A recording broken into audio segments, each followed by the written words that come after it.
नमस्कार दोस्तों, अब दहेज केस होगा खारिज। हाँ दोस्तों, मैं बिल्कुल सही बोल रहा हूं, क्योंकि यह मैं नहीं, सुप्रीम कोर्ट ने बताया है। यदि इन परिस्थितियों के तहत आपके खिलाफ दहेज केस किया गया है तो वह रद्द किया जाएगा। यह सुप्रीम कोर्ट ने जजमेंट है दोस्तों, हरियाणा राज्य बनाम चौधरी भजन लाल। इसमें 7 बातों का वर्णन किया है कि जिसके आधार पर आप दहेज केस खत्म कर सकते हो। इन 7 बातों का वर्णन मैं इस वीडियो में करूंगा।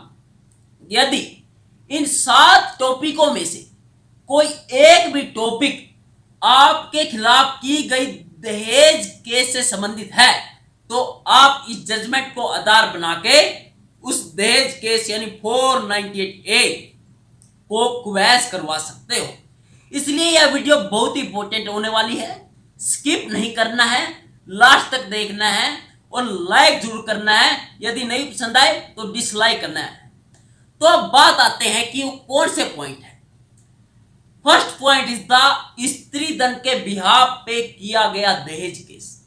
क्या होता है कि पत्नी बोलती है कि मैं यह मोटरसाइकिल लेके आई, बेड लेके आई, अलमीरा लेके आई, इन्होंने मुझसे दहेज मांगा, इसलिए मैं ये चीजें लेके आई। यदि इन बातों का वर्णन किया गया है तो दहेज केस खारिज होगा, क्योंकि सुप्रीम कोर्ट कहता है कि यह आप अपनी मर्जी से लेके आई हो और आप अपनी सुविधा के लिए लेके आए हो, तो इसलिए इसे दहेज का ग्राउंड नहीं बनाया जा सकता दोस्तों। सेकंड, यदि पुलिस में एप्लीकेशन दी जाती है पत्नी पक्ष के द्वारा दहेज को इसको लेके और जांच में पाया जाता है कि यह जो एलिगेशन लगाए हैं लड़की ने यह झूठे हैं, तो भी दोस्तों दहेज केस नहीं बनेगा। अगर एफआईआर की भी होगी तो वह रद्द हो जाएगी। नेक्स्ट पॉइंट इज द, यदि लड़की दहेज केस में संज्ञेय अपराधों का भी वर्णन करती है, जैसे कि अननेचुरल सेक्स का, मार पिटाई का, यदि वह मामले भी दर्ज करवाती है और पुलिस जांच में झूठा पाया जाता है तो भी दहेज केस नहीं लगेगा। उसके साथ साथ दहेज केस भी दोस्तों खत्म हो जाएगा। नेक्स्ट पॉइंट, यदि दहेज की एप्लीकेशन में बेतुकी बात लिखी है, बेतुकी मतलब जिसका सिर पांव ही नहीं है, जिसकी कोई सेंस ही नहीं बनती है, जैसे कि फॉर एग्जांपल लड़की लगाती है कि मेरे देवर ने मेरे साथ छेड़खानी की या मुझसे दहेज मांगा, और लड़का यानी उसका देवर सेटल है कहीं विदेश में, वो वहां पे है ही नहीं, और बोलती है कि मेरे देवर ने मांगा, या मेरे ससुर ने मेरे साथ छेड़खानी की, ससुर कहीं बाहर वर्किंग है, उस दिन था ही नहीं मौके पे कुछ भी। यानी बेतुकी बातों का वर्णन करना। यदि कोई ऐसी बातों का वर्णन है जिसे साबित नहीं किया जा सकता तो भी दोस्तों आप उसे ग्राउंड बना के उस एफआईआर को रद्द करवा सकते हो। ध्यान से देखना दोस्तों, बिल्कुल ध्यान से। मैं बताऊंगा कि जजमेंट कहां पे मिलेगी आपको। बहुत ही इंपॉर्टेंट होने वाली है वीडियो। यदि आपके खिलाफ भी आपकी पत्नी ने दहेज केस कर दिया है तो आप सेकंडों में इसे क्वैश करवा सकते हो। नेक्स्ट पॉइंट दोस्तों, क्या होता है कि बहुत से मामले ऐसे होते हैं कि महिला क्या करती है कि पुलिस स्टेशन की बजाय जो महिला सेल होते हैं, जैसे महिला बाल विकास मंत्रालय में भी एप्लीकेशन दे देती है।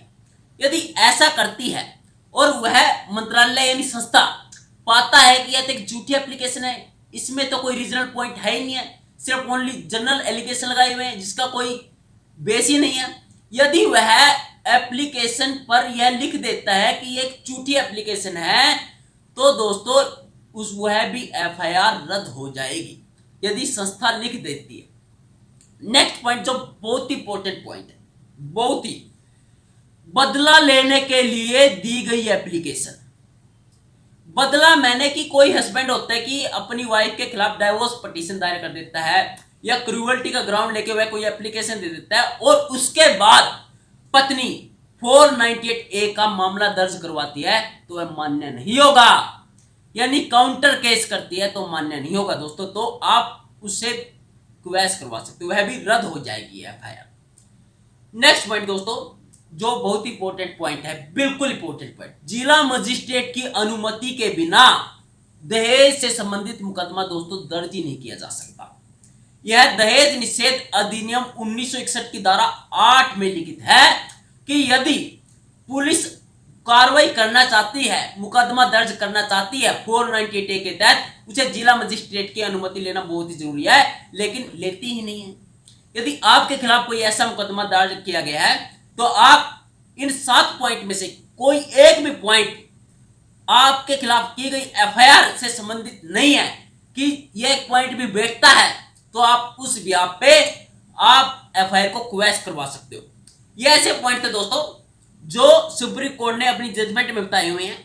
मैं जजमेंट का नाम डिस्क्रिप्शन में भी डाल दूंगा। यह आपके लिए बहुत ही इंपॉर्टेंट है। यदि आपका कोई क्वेश्चन हो इससे संबंधित तो कमेंट सेक्शन में जरूर लिखिए, हम उसका जवाब जरूर देंगे। थैंक यू दोस्तों।